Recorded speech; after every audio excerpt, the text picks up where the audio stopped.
2023年，紀錄片《給19歲的我》公映，被揭發製作過程罔顧主角意願，導演張婉婷喺輿論壓力下忍痛終止播映。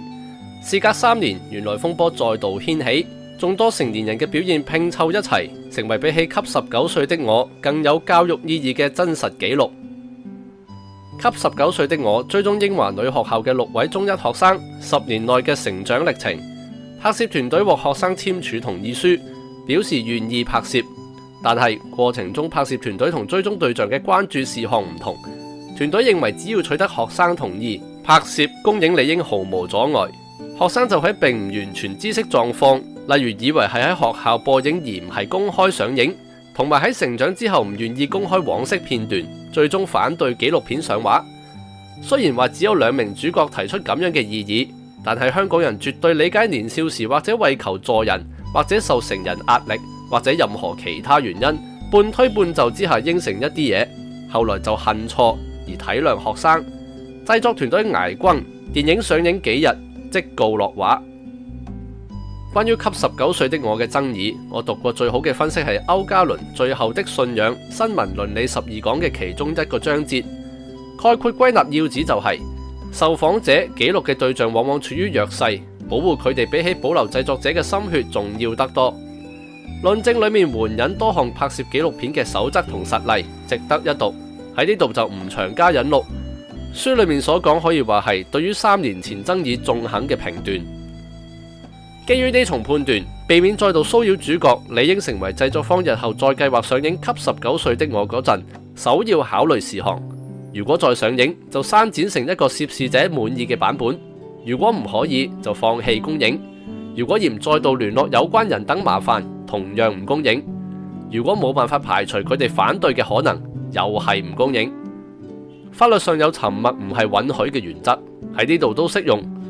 近日所見，張婉婷、英華女學校、發行者高先電影嘅行為唔係好似上述咁樣考量，呈現另一種面目。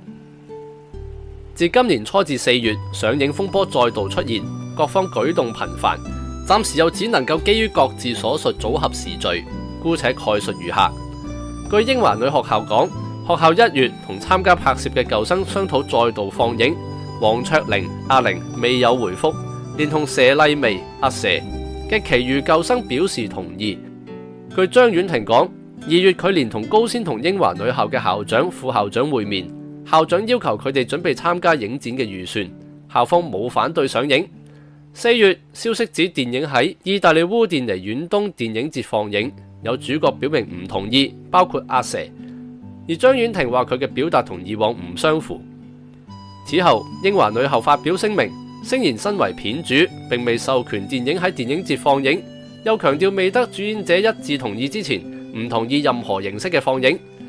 高先同張婉婷連番反駁，高先指根據發行合約，校方已經授權佢哋公司發行同埋參展。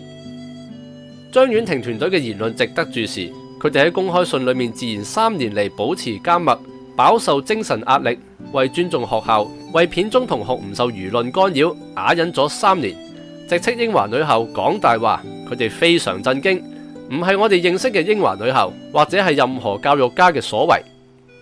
當初啞忍，而家反擊，好似一肚怨氣無處宣泄，久練成精。某日月黑風高，妖氣爆發，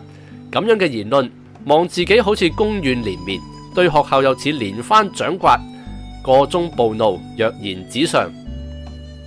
被指講大話，英華女校未有進一步回應。加上如果張婉婷並唔確定校方言說，應該唔會言之鑿鑿指控對方講大話，至少可以推斷英華女校對製作人同埋公眾嘅言論不一。較可能嘅情況係校方起初冇明言係咪同意給19歲的我參展，預想即使參加影展，都未必獲得大會允許，對製作團隊只係講啲模棱兩可嘅說話。後來公映一件事再度吸引公眾關注，3年前嘅批評死灰復燃，校方見勢色唔對，隨即與張婉婷劃清界線。